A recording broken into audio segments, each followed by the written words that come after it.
Moments after college football today just aired, still at Fieldhouse Social. Tyler Ivens, kind of wanted to check in with you, man, get some thoughts. We are just now 2.5 hours away from kickoff. I am Eric Cain at my secret studios at the home base, but man, the scene at Fieldhouse Social, I know some fans are still in there watching some games on the big screen. Kind of what's the atmosphere like in downtown Knoxville right now? By the way, Eric's secret studio is inside the Sun Sphere, if you're wondering. Sorry for ruining that. You know what? It's the uncertainty, man. And even after we got off the air today down on campus, me and Troy Fleming did here on site, two different people walked up to us when we were walking out and kind of just tidying things up. And the questions of just the uncertainty around COVID. And really, I don't think anybody really has those answers. I mean, we can look at just what we saw last year and the carryover momentum effect and hear some of the comments from Jeremy Pruitt and a lot of the assistants and believe that we have an idea. But, one thing is for certain, not every program in the SEC got to finish the allotted practices that the conference gave them. So there's a large question mark just how much on the same page Tennessee is going to be today. Plus, look, the uncertainty of Cade Mays.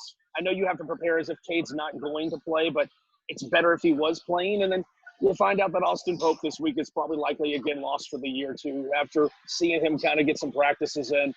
The running game is going to be effective, that's for sure, especially when there's question marks at pass catching. That means you just stuff the run down South Carolina's throat. So I think it's safe to say we know there's going to be a lot of Ty Chandler. I think it's safe to say there's going to be a lot of Eric Gray today. And then Tennessee's defense can show any resemblance of what they were last year in the second half of the season.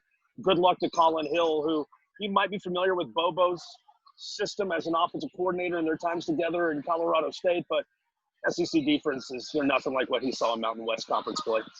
Tyler, just within the last 35 minutes, Tennessee's senior defensive lineman Darrell Middleton tweeted out that he's going to be out tonight due to health issues, and he hopes to be back next week. Now, this is going to be an ongoing thing, the quarantining, the positive test, so that's what we believe this might be. But, defensive line, they're going to be without Darrell Middleton that we know of. How do you like that unit here tonight without big number 97?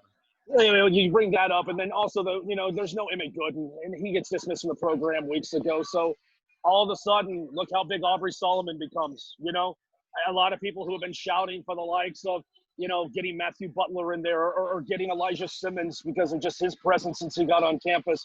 We're going to find out what the depth is defensively for Tennessee, and that makes Henry T's job of just positioning, making sure the right personnel on the floor, on the field, that much more important for him. So, look, you never want to see this, but this is going to be common for Tennessee this year. You think all your ducks are in a row, and then you either get a COVID test back. Not saying that Middleton's was related to COVID. It's just when it comes to 2020 COVID and health reasons and uncertainty, nothing should be thrown out the window with baby in the bathwater. So, simply put, look, Tennessee is going to have to be on their A game tonight. I see the line continue to climb. It was 3.5. Now in some areas you can get it at 4.5. But it's a road game in the SEC. And look, it was a great win for Tennessee last year, finally beating Will Muschamp. But Will Muschamp still has Tennessee's number. So making it 2 in a row, doing it with a little hampered on some positions, it's gonna be that much more important for Tennessee players to be on their game. All right, Tyler, last one, and I'll let you get back to the celebration here in pregame. Tennessee and South Carolina. When we record this, just a little under 2.5 hours away from kickoff as game day all-day coverage continues.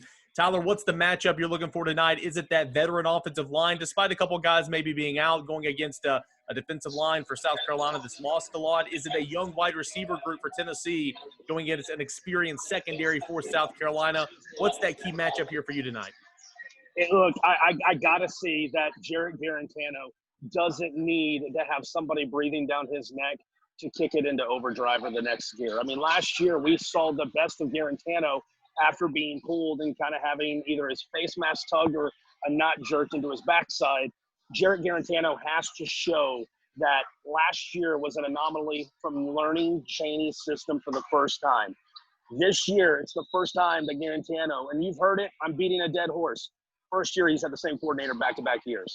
You got to show us, even with the limited practices due to COVID, that extra time during the offseason to marinate his playbook, it's going to be beneficiary. Because if he's on the same page, that means Ty Chandler's on the same page. And if you can carry that over to what Eric Gray had at the end of last season, look, they always say that the defense is ahead of the offense, especially during early seasons and not getting as many practices. If Tennessee's offense is clicking, and we already know the defense will be clicking, everything is aces for the Vols after that. I think Tennessee wins tonight. I think Tennessee wins by more than the 3-4-point spread that's being talked about in Vegas. And I think that Tennessee gets off on the right foot, which they're going to need to get off on the right foot because look how many SEC teams are already struggling out of the gate. Georgia's struggling with Arkansas.